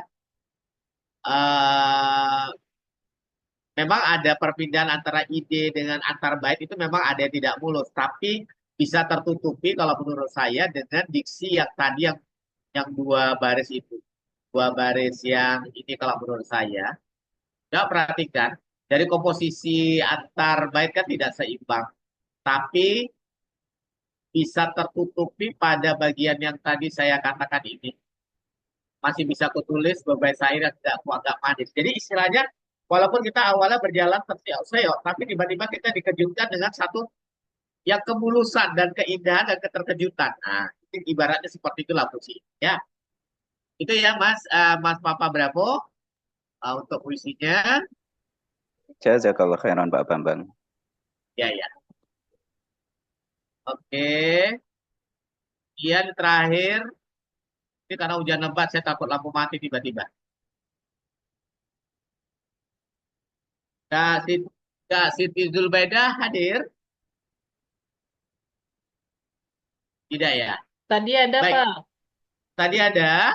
Coba lihat dulu ya. Ada nih, Kak Siti Zulbaidah. Masih Kak Sizu minta izin bantu baca Kak, walaupun di sini hujan lebat, silakan.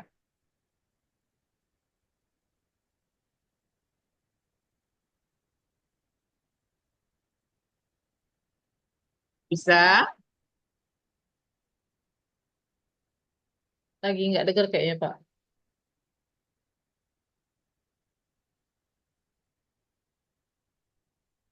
Oke. Kalau enggak kita langsung saja ya, karena ada tayangan. Baik, saya bacakan. Laut dan air mata. Jordania dan laut mati menjadi pembatas negeri. Negeri yang teraniaya di tanahnya sendiri. Lautan menjadi saksi. Kebegisan Zionis merajai. Anak-anak dan wanita terus meronta. Emas hati tiada harganya. Nakes dan jurnalis dibabat habis. Semua dimusnahkan oleh Zionis yang sinis. Lautan air mata di Gaza. Ribu doa tertuju padanya. Semoga rahmat Allah bersama. Lautan Gaza menjadi saksi sejarah. Ada negeri yang terjajah di tanahnya.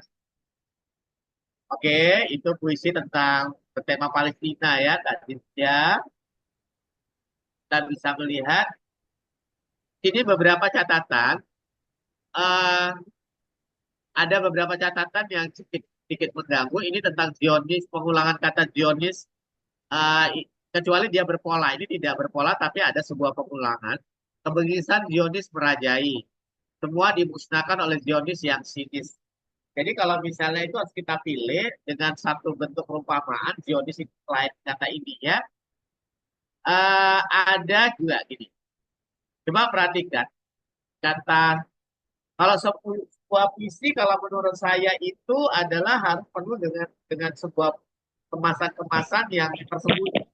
Tapi ketika sebuah puisi jadi seperti ini sudah kuat 1.000 doa tertuju padanya. Tapi semoga rahmat Allah bersama tanpa mengurangi makna kata semoga rahmat Allah bersama eh, justru menjadi lemah ketika kita seolah-olah menjadi sebuah bait doa kayak gitu kan. Ini puisi bukan bait doa.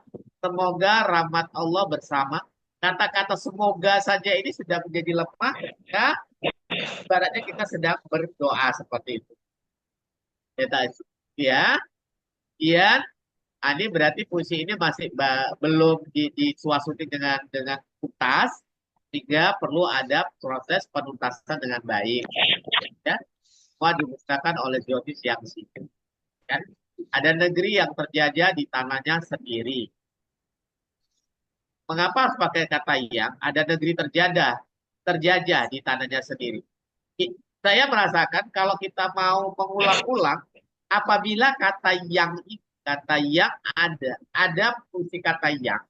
Coba teman-teman melihat kembali apakah perlu kata yang ini untuk Kadang-kala ada sebuah kemubaziran. Nah, seperti ada negeri yang terjajah di tanahnya sendiri. Mengapa tidak yang kita hilangkan? Coba rasakan. Ada negeri terjajah di tanahnya sendiri. Kan? Jadi efektif. Nah, seperti itu. Baik, beberapa catatan nanti saya kasihkan kepada penulisnya, tapi saya ingin fokus pada yang tadi kata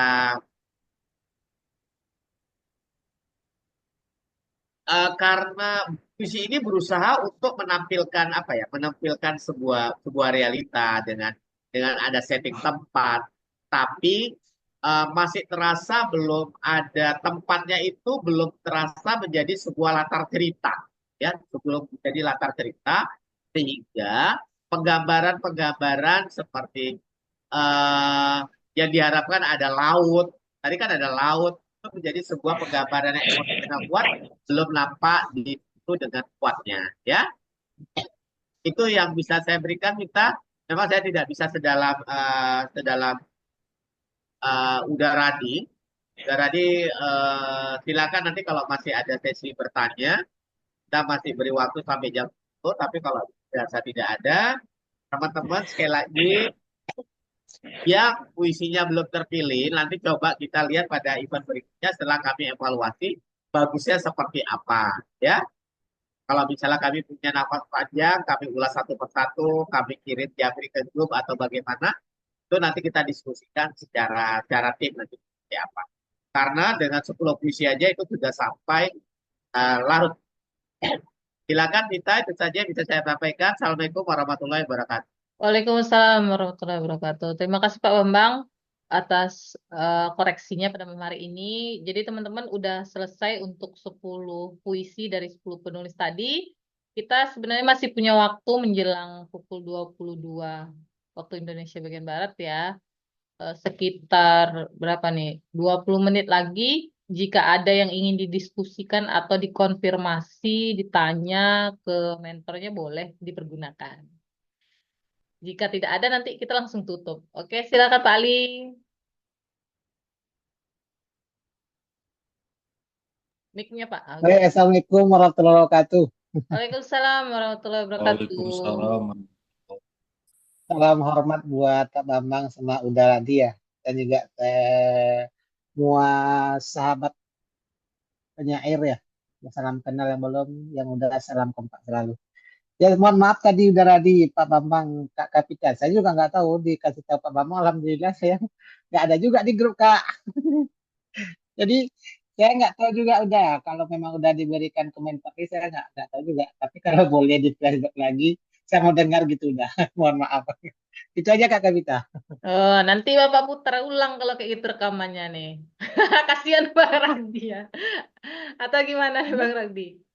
Sebenarnya informasinya itu udah ada di grup yang sama Bunda Helvi kemarin itu. Rasa saya udah cukup jelas berkali-kali disampaikan. Tapi nggak tahu nih ada beberapa yang mungkin G-form-nya kelewat atau nggak baca cuma scroll doang grupnya itu saya kurang paham juga. Jadi gimana nih Bang Ragdi? Tinggal denger rekamannya atau mau di review lagi? Ya baik, mungkin sedikit saja saya ulang sedikit tentang puisi Pak Ali Imran ya, Duka Tanpa Nama. Mungkin nanti bisa juga dengar rekamannya dari Mbak Kavita. Cuman yang mungkin lebih ke pujian ya. Jadi puisi ini eh, kesimpulannya tadi berhasil memadukan antara emosi dengan hikmah. Jadi meskipun temanya adalah tentang perpisahan dan kehilangan, namun puisi ini tidak menunjukkan bahwa penyairnya itu terlalu larut dalam emosi, dalam kesedihan. Isinya memang kesedihan, kehilangan, tetapi bisa berjarak dari kondisi tersebut sehingga puisinya secara emosionalnya memang tentang kesedihan, tentang kehilangan. Namun di sini ada unsur optimisme dan ketabahan di implementasi dari ya la tahzan gitu. Jangan bersedih karena di sini ujung-ujungnya dia kan tetap optimistis karena suatu ketika kita akan bertemu lagi di terutama sekali bagi kita Muslim, insya Allah nanti di akhirat kan kita akan berkumpul lagi kalaupun di dunia kita berpisah. Jadi ini yang saya tangkap dari puisi Pak Ali Imran. Jadi Pak Bambang, jadi saya sepertinya memang agak gimana ya. Ternyata puisi eh, saya memilih memang puisi-puisi yang suka atau yang sesuai dengan selera saya. Jadi yang terbebani itu memang Pak Bambang ya. Dia eh, menganalisis secara detail satu persatu dan mungkin saya beruntung ya memilih puisi-puisi yang secara teks sudah bisa dikatakan sudah matang dan saya yakin penyair-penyair yang 5 yang saya pilih ini sudah melakukan penyuntingan. Jadi saya sedikit dari diskusi, terutama sekali dari yang dikupas oleh Pak Bambang tadi, jadi memang sepertinya teman-teman ini ada yang cepat puas. Jadi ketika menuangkan ide dan dia sudah merasa ini puisinya sudah jadi, padahal sebagai seorang penulis kita perlu selesai kita tuangkan itu kita biarkan dulu, kita baca lagi, baca lagi, baca lagi, dan jangan merasa bahwa karya kita itu adalah sebuah masterpiece yang nggak ada cacatnya. Jadi justru kita anggap karya kita itu belum sempurna dan perlu dibaca lagi, disempurnakan lagi. Karena tidak ada karya yang benar-benar sempurna. Mungkin gitu Pak Bambang. Kayaknya Papa Bravo nih mau Iya, menyampaikan sesuatu. Papa Bravo. Silakan Papa Bravo. Ya, masuk suaranya ya. Masuk. Masuk. Lanjut. Baik, alhamdulillah sudah selesai sebelah, jadi udah bisa on cam. Ya. Mau konfirmasi tentang tadi tentang sajak itu sebenarnya yang pulang dia ceritanya bukan petualangnya tapi sajaknya. Mungkin sebagai tambahan keterangan latar puisi tersebut ya, tentang mengapa singkatannya juga apa JD gitu ya, Pak Bambang, itu karena saya mau mengenang karena sebenarnya itu puisi lama bikinnya sekitar 2010-an, dan mengapa tajuknya adalah Sajak Petualang Merdekaku Pulang itu karena itu sebenarnya gayung bersambut dengan puisi sebelumnya saya pernah bikin, yaitu Sajak Petualang Merdeka. Nah, sajak itu pernah hilang karena sebuah peristiwa yang anggaplah pengalaman yang sangat menyisakan kesan yang lama gitu. Jadi makanya kenapa sebahku ini itu kemudian rapuh dan lain sebagainya, itu adalah sebuah dampak dari peristiwa yang sangat besar tersebut, kemudian itu dalam rangka cooling down, meredam, sehingga jadi sempat hilang. Nah, adapun spill dari Sajak Petualang Merdeka itu mengisahkan tentang pengalaman bagaimana agar seseorang itu dia bisa berdaulat ketika menyuarakan kebenaran, ketika mengajak manusia ke jalan kebaikan. Jadi di antara kisah yang melatar belakangi adalah didikan orang tua yang dulu bagaimana ketika menyuarakan itu benar-benar berdaulat. Di antaranya adalah dengan misalnya kalau ingin keluar rumah sebisa mungkin sudah makan, misalnya begitu, atau sudah minum dari rumah, sehingga tidak terpengaruh oleh misalnya traktiran, makan siang, dan sebagainya dari orang, sehingga tidak ada rasa berhutang budi dan lain sebagainya. Sehingga siapapun dia, walaupun dia orang terdekat dan sebagainya, maka kita benar-benar berdaulat ketika menyuarakan kebenaran-kebenaran yang itu memang datang dari langit. Jadi begitu. Dan itu memang sebenarnya puisi itu penanda dari memang pengalaman penulisnya, kejadian, maksudnya dari kejadian nyata yang memang sangat membekas. Atau mudahnya kalau spillnya karena waktu itu melibatkan advokasi terhadap sebuah keluarga, KDRT gitu ya, dan sampai pada fase mengancam jiwa anaknya gitu.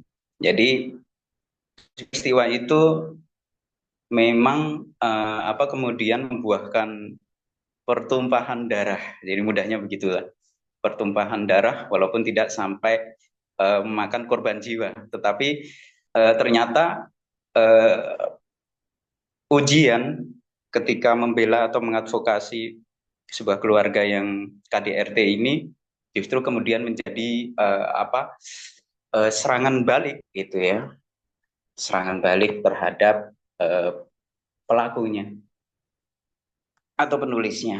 Nah, makanya kemudian ada cooling down beberapa waktu, kemudian singkatan-singkatan itu adalah untuk mengenang kala itu belum zamannya Android, kemudian BlackBerry juga langka karena kejadian tersebut latarnya adalah sebuah pikiran. Jadi Kepulauan Riau dia masuk di perbatasan, tepatnya adalah di Mutiara di ujung utara Nusantara atau Indonesia, yaitu Natuna.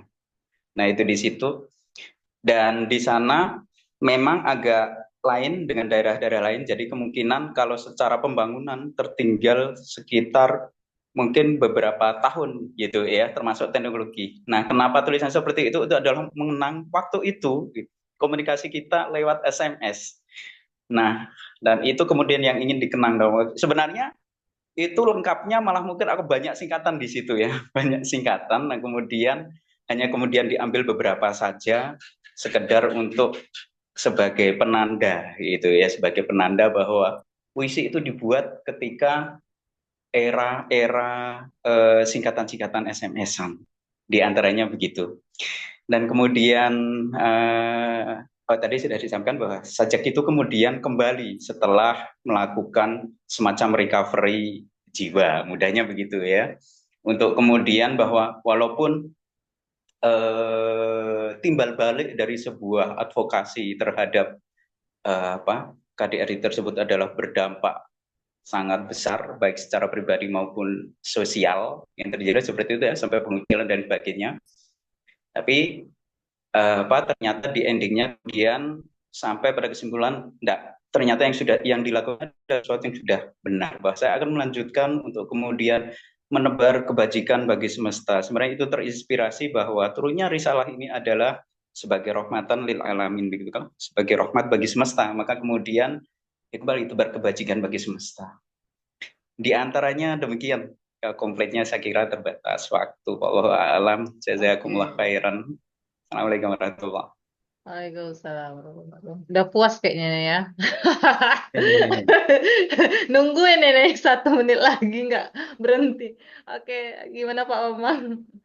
Iya, ya makanya nanti udah bisa nambahkan. Iya, Memang setiap puisi itu pasti ada sebuah, kalau kita memahami cara makna. menulis puisi, tentunya setiap puisi ada sebuah latar, sebuah peristiwa itu menjadi sebuah keutuhan, sebuah cerita.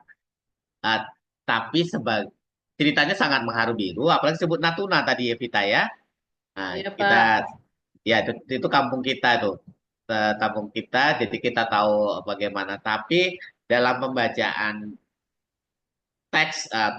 teks puisi, orang kalau misalnya yang biasa aja mungkin akan melihat kok tulisannya kayak gini. Tapi semakanya tadi saya karena sedikit udah bisa menulis puisi, jadi tahu ini pasti ada maksud nih. Tapi apa ya? Nggak ada berbait, nggak ada keterangan, nggak ada apa, nggak ada miring dan sebagainya. Sehingga apa memang kesengajaan? Tapi saya pikir seorang Papa Bravo atau paman bungsu yang bisa menulis ini pasti ada alasan. Makanya saya melihat ini pasti ada alasan tertentu karena puisi ini bagus.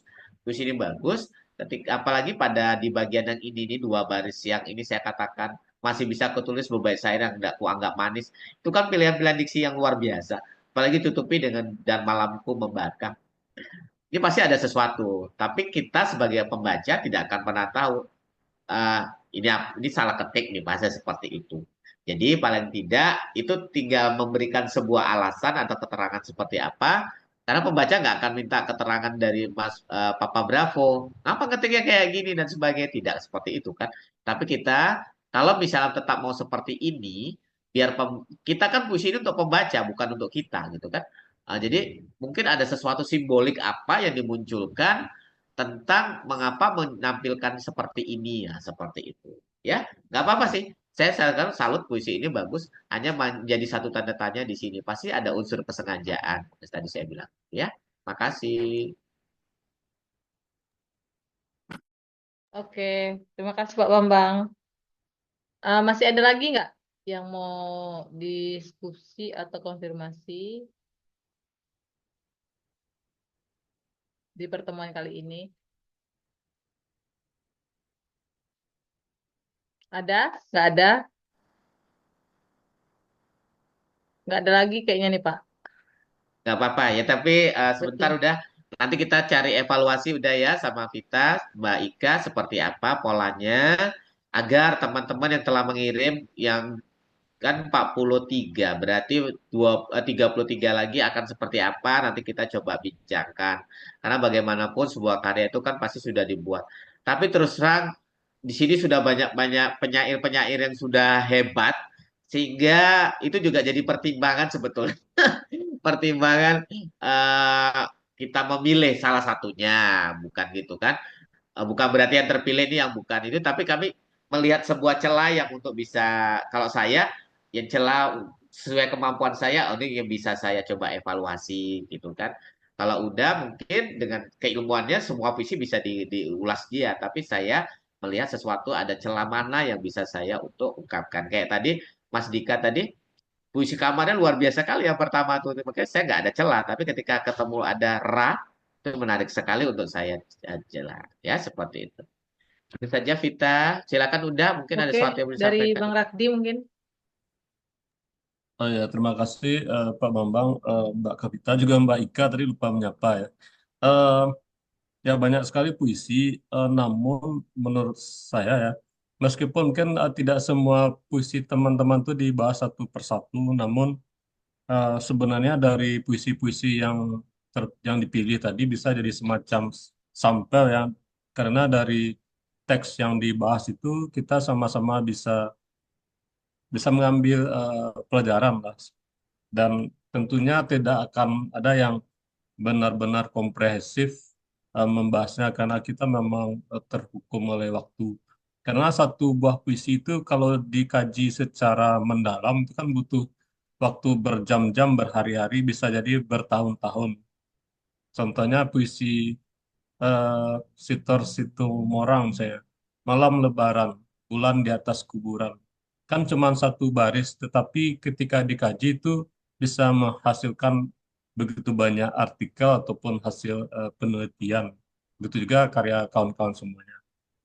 Namun karena kita bertemunya hanya beberapa kali ataupun hanya satu kali sebulan, itu pun kalau memang ada apa ya takdirnya begitu, saya ingin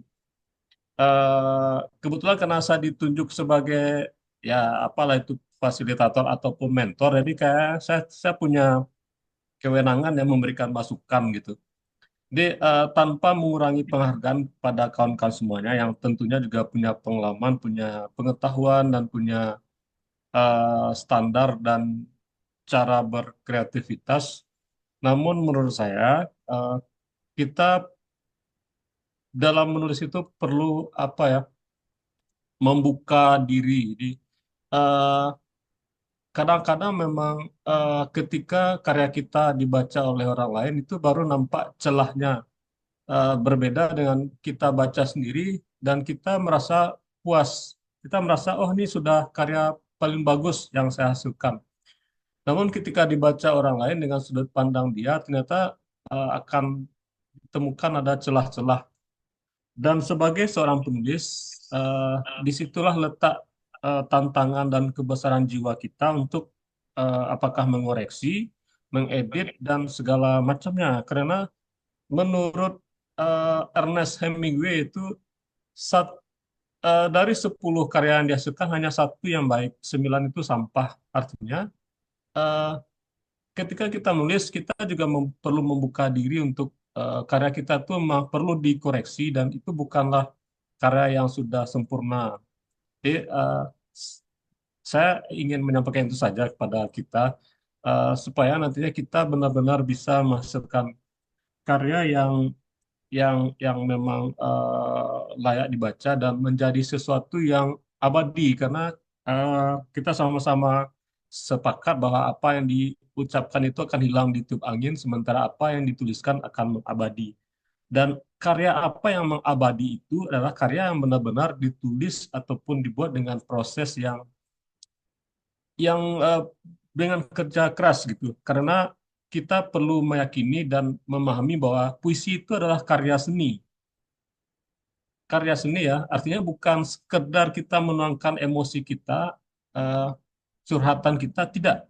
Meskipun itu di awalnya memang dari curhatan kita, dari apa yang kita alami, apa yang kita lihat, tetapi ketika kita menjadikannya puisi, artinya kita sedang menulis atau menghasilkan sebuah karya seni. Artinya kita perlu mencurahkan intelektualitas kita, pemahaman kita, segenap referensi, dan nantinya ketika sampai pada pembaca, orang akan, oh ini memang sebuah karya. Di, dan kita tidak perlu lagi berpanjang lebar menjelaskan karya kita, karena karya kita itu yang akan berbicara kepada orang. Jadi saya pikir itu yang perlu kita sama-sama pahami sebagai seorang penulis. Jadi puisi adalah karya seni.